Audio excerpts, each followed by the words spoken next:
track. I got my filmer with me, and let me hand the camera to her. Alrighty. So the two changes we made, come closer. The two changes we made from last time we were at the track is the cold air intake, and also the lower control arm relocation brackets that we made. So those are the two changes. Pretty much nothing else is any different. So hopefully, you know, we see some improvement on that, but let's try it. And yeah, I got my video camera person here, so should get some good video on the outside. We're gonna try and do a couple different views, maybe from the stands and maybe from the front of the car too. So yeah, we'll see. Get different angles. Yeah. Okay, so we're about to make our first pass, and we pretty much got a few settings changed. I mean, nothing major changed.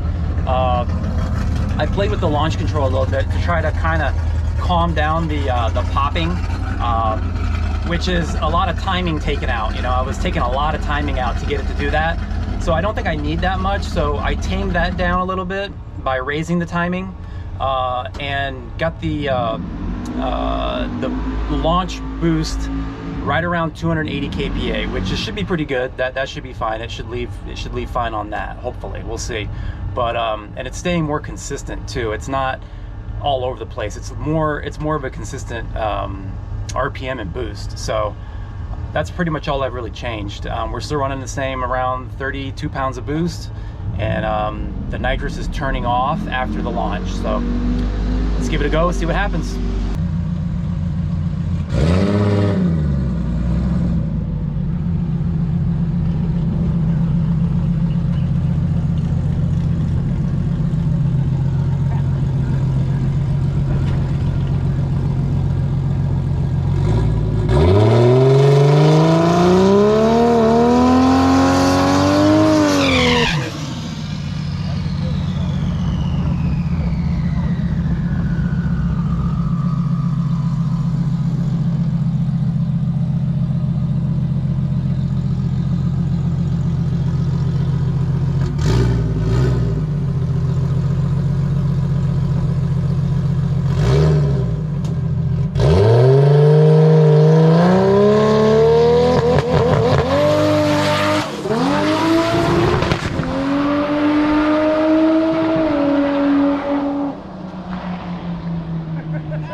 Wow, that was crazy. You should have heard everybody. Alrighty. They were like, GD, that was awesome. They were like, that was a good one. All I saw was the sky. Yeah. I'm just looking up, I'm like, yeah. Why is this thing not coming down? That was crazy. So what was that? The nitrous or no, what? That was all the suspension changes I made. All the suspension. It's really aggressive. Wow. Everybody was like, that was a good one. I'm like, I relocated the arms down, and it gave me less anti-squat, so it's separating now. And when the power came in, it just kept riding and riding. I tried to tap the throttle to bring it back down, and I kind of brought it down hard. Oh, okay. What was your time? I don't even know. It's probably not good because I let off. Because you were in the air. Okay, on the back tire, on the back tire is a 130 60 foot. And that had to be the back tire because I rode it forever. So, and it went 649 in the 8th, which I had to let off. Show it, because last time people were like, show your slip. So yeah, so hopefully you can close up, you know, get in on that. But that was pretty wild. Yeah, that's the biggest wheelie I've ever done. Yeah. And the burnout was good too. Yeah, that probably helped with the grip. But good job, honey. Now we have another problem of keeping the front end down. Oh, okay. You know, So what are you gonna do? There's a few things I can do. I can tighten up the chains in the front, tighten up the shocks a little bit so they don't extend as much, and I can also remove the weight off the back because I added those weights, and I may not need it. Okay. So. All right, we'll see. Waiting for the next. I want to get my wife's reaction to that because she was right behind the car when it was doing its wheelie thing. So, what did you think? It was crazy. Scared you? It was scary, yeah. So, the whole front end was like up in the air. So back in the day when I used to race Ultra Street and some 275 stuff with my other car, that used to be her biggest fear was guys doing wheelies on the bumper, and she would always tell me that was one of her biggest fears. So that was one of the biggest wheelies I've ever done. I've done them before, but I was looking pretty straight up. So hopefully it's a good view of the, hopefully the videos comes out good. Even the guys in the stands were like, oh my God, that's crazy. All right, so let me go make a few adjustments. I'm gonna tie the front end down a little bit with the chains so there's not as much travel. Hopefully it doesn't do that again. And I might pull one of the weights off the back, or both of them, I don't know. I don't think I need them.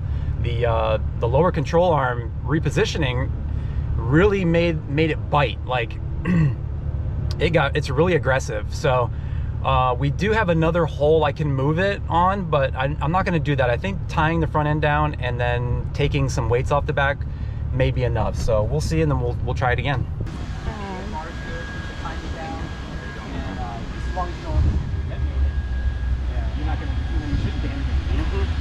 None of that, but it's like torque load, low torque load, or high torque load at low speeds is what kills it. And a lot of like detonation is the main thing. If you don't think you detonate, that's the problem. Observers. Yeah, I had it out last week, and I had problems with my intake air temperature, so I cut this hole in the sure. Put that on there, and then it came down around 10 degrees just from doing that. Oh, really? Yep. Yeah, just not sucking air. Yeah, because it was sucking air from right in here, right? Yeah. So it wasn't ain't nothing but hot air. It wasn't happy with that. So, but now it's much better. And this is about the biggest intercooler we can get on a FoxBody. I don't have any more room here. Yeah. You know, I'd like to go maybe with an air to water. I was gonna say. So we don't have to cut it down. Really optimize it. Yeah. Have you weighed it? That? Have you weighed it? No, but my guess is around 2,500 pounds. Okay, that's pretty good. Yeah. That's pretty damn good FoxBody things. Yeah. Yeah, no kidding. I like it. It's pretty sick, man. Thanks. Yeah. What transmission? 2-400. Yeah. Computer? ECU master. ECU black. Yeah. Okay. Yep. They're real affordable. Really? It's like $1,000 for the entire. It does everything. Controls the wideband, everything. Injectors, sequential fuel, everything. Okay. Yeah. Okay, so let's go through a couple changes we made. Hold on. We took the weight off the rear. I just think it's just way too aggressive, okay? And I tied the front end down 1 notch too. So those are the 2 changes I made, and hopefully that keeps it down. I'd be surprised if it spun, but we'll see.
shaking. We drove through some tire shake.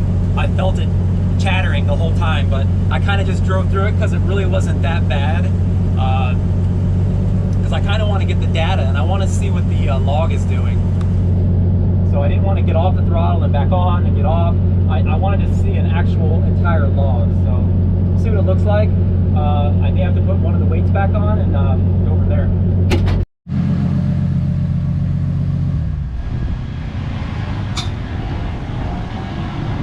Wow, that was really good. Yeah, but it spun. You know, did you see it spin? Not really. So it was, the tires were shaking. Oh, what was the time? It went 6:15. 6:50. Yeah, it looked fast. 6:50. Wait, what does that say? I can't see it. Where? Right here. 6.165. 1.6.165. Okay. 165. Yeah. The good thing is the mile an hour. The mile an hour is. Did I get it? The mile an hour is the best mile an hour I've ever had. 115 miles an hour. Wow. That's really good. I've been running usually like around 108, 110. Yeah. So it's making more power. Obviously because of that hood scoop. I think that's why I think it's making more power. And it looks so good. It looks straight and just like you know, it gripped well. Yeah, it was good. It's just the tires shook, and you can see the 60 foot. If you get that close, I can't. Okay. The 60 foot was a 154. The last one where we just wheelied, we did a 130. So that was really good. If we can get the 60 foot back down, it's going to go a 5 easy. So. All right, guys, last pass. The only other change I made is to add one 10-pound weight back. Okay, because I took off both, so I added one back. And let's see if we can get rid of that tire shake and get our 60 foot back to where it needs to be. So that's all I changed, and let's make one more pass and then we'll probably be done for today.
What happened? That wasn't that good. The track is bad. Oh, yeah. Okay. So they're not, so they're not prepping the track. No, So they're not spraying it. They're not doing the tractor, nothing like that. So I'm having to go right after all the street cars and radio cars, and it's just, I can't get any traction. I saw that, yeah. What was the time? Way slower, right? Like a 1.6 60 foot, so I just let out of it. I didn't even go down the track. I just coasted down the track. So, but the first pass was good, and yeah, that'll be good enough. So. The second one too. I mean, you made pretty good time. So. But it's the track. Yeah. Definitely. No, I noticed that. It's not the car. It's. So. All right, guys. So we're leaving the track now. Overall, I think it was successful. Today there's hardly anybody here, so they're not prepping the track at all. You know, they're not running the truck down the track. They're not spraying it at all. So the track is getting worse and worse and worse. So that last pass, it should have hooked a little bit, and it didn't at all. It just spun right away. So we're gonna take off, but other than that, I think it was pretty successful, wouldn't you say? Yeah. Good day. Happy Father's Day. Yeah, happy Father's Day, everybody out there. But all right, so we'll get back to the track soon. I'm not sure when, but we have I think we're doing really good though. This car is going to be fast, even though we didn't get our 5 like I wanted. It's going to be easy to get once we get the 60 foot together with everything else and not wheeling down the track. So once we get all that taken care of, I think a 5 will be very easy. But anyway, that's gonna do it for this video, guys. Check y'all later. Bye.